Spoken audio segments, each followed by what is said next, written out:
जय गायत्री माता, जय गुरुदेव, जय माता जी।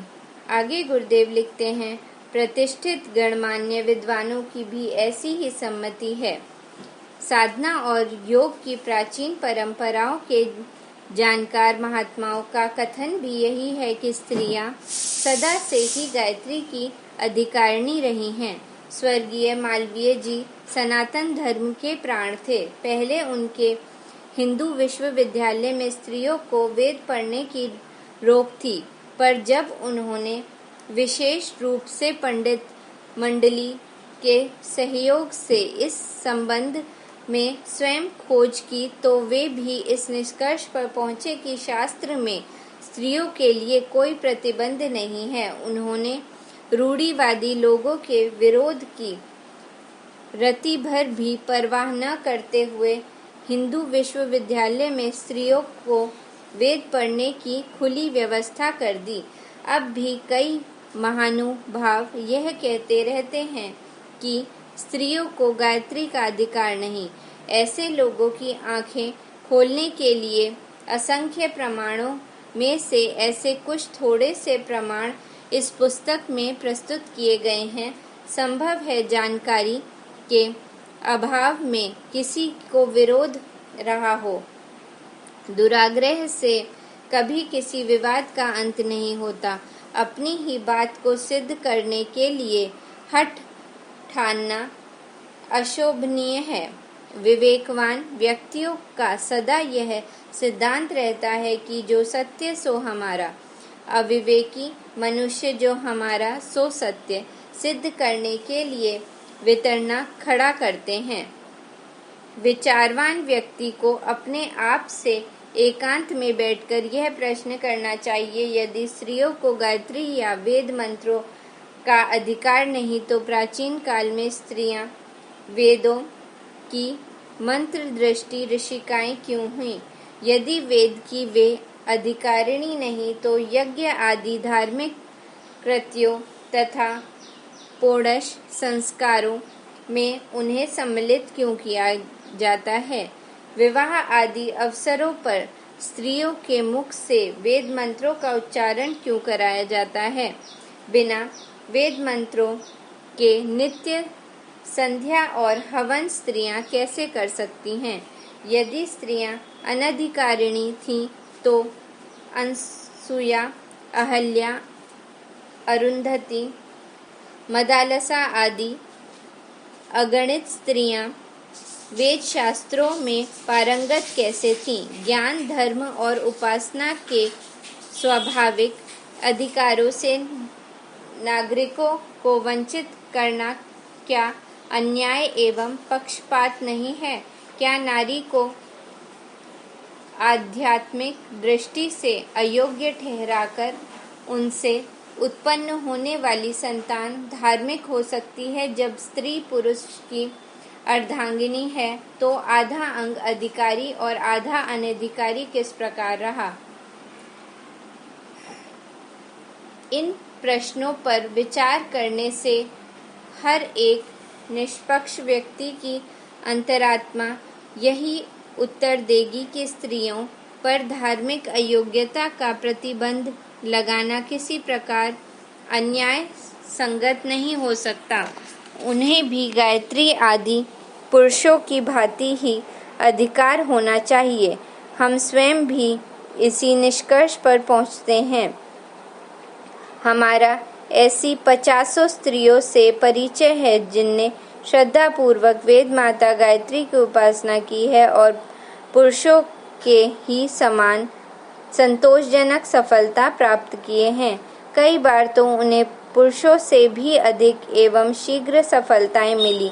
कन्याएं उत्तम घर वर प्राप्त करने में, सधवाएं पति का सुख सौभाग्य एवं संस्तुति के संबंध में और विधवाएं संयम तथा धन उपार्जन में आशाजनक सफल हुई हैं। आत्मा न स्त्री है न पुरुष, वह विशुद्ध ब्रह्मा ज्योति की चिंगारी है। आत्मिक प्रकाश प्राप्त करने के लिए जैसे पुरुष को किसी गुरु या पथ प्रदर्शक की आवश्यकता होती है वैसे ही स्त्री को भी होती है। तात्पर्य यह है कि साधना क्षेत्र में पुरुष स्त्री का भेद नहीं, साधक आत्मा है।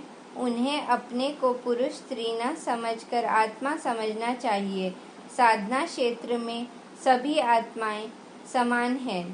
लिंग भेद के कारण कोई अयोग्यता उन पर नहीं थोपी जानी चाहिए। पुरुषों की अपेक्षा स्त्रियों के धार्मिक तत्वों की मात्रा अधिक होती है। पुरुषों पर बुरे वातावरण एवं व्यवहार की छाया अधिक पड़ती है, जिससे बुराइयां अधिक हो जाती हैं। आर्थिक संघर्ष में रहने के कारण चोरी, बेईमानी आदि के अवसर उनके सामने आते रहते हैं, पर स्त्रियां का कार्य क्षेत्र बड़ा सरल, सीधा और सात्विक है।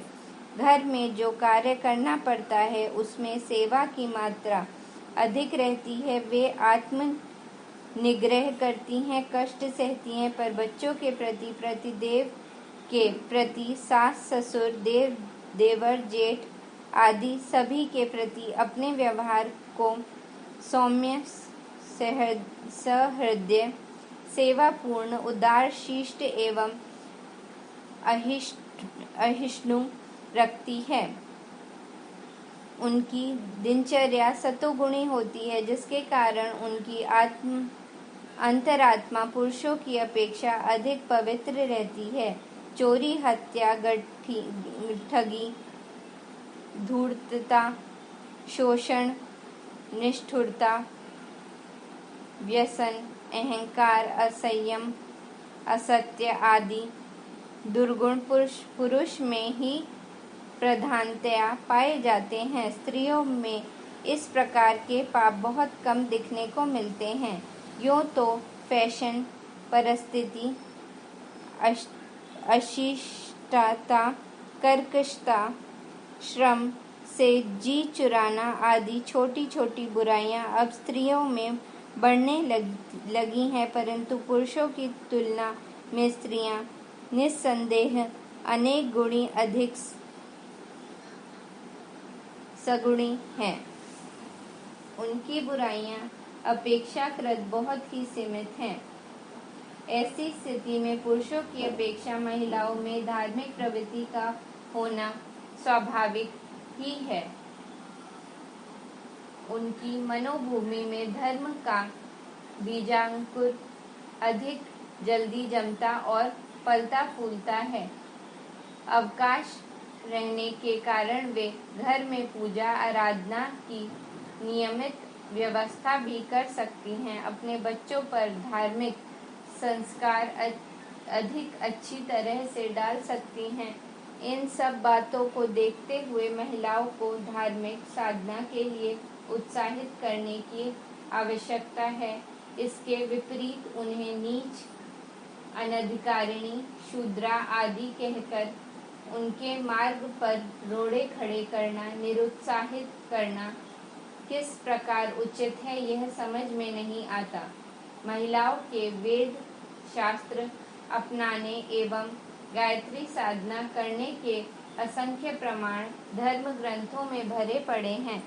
उनकी ओर से आंखें बंद करके किन्हीं दो चार प्रक्षिप्त श्लोकों को लेकर बैठना और उन्हीं के आधार पर स्त्रियों को अनधिकारिणी ठहराना कोई बुद्धिमानी की बात नहीं है। धर्म की ओर एक तो वैसे ही किसी की प्रवृत्ति नहीं है, फिर किसी को उत्साह सुविधा हो तो उसे अनधिकारिणी घोषित करके ज्ञान और उपासना का रास्ता बंद कर देना कोई विवेकशीलता नहीं है।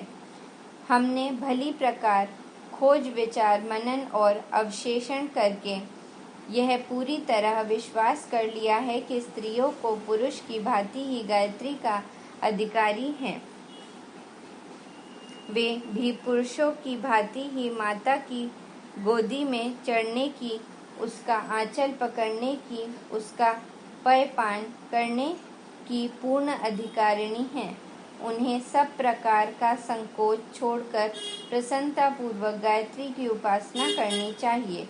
इससे उनके भव बंधन कटेंगे, जन्म मरण की फांसी से छूटेंगी, जीवन मुक्ति और स्वर्गीय शांति की अधिकारिणी बनेंगी।